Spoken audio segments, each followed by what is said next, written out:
diarahkan ke kaki. Tanya aja, gini tanya aja.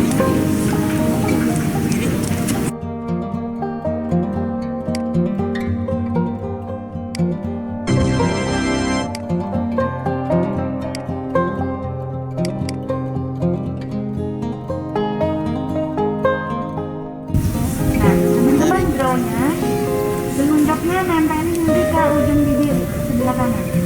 Ditarik dulu. Tangan kirinya tetap posisi kanan. Jadi dari bawah, dari posisi ready, naik ke center, tangan kirinya tetap lurus, baru nanti dia tetap tarik dengan posisi lurus juga. Lalu mata kiri dicopot, ujung anak kanannya diarahkan ke kaki. Tanya aja, gini tanya aja.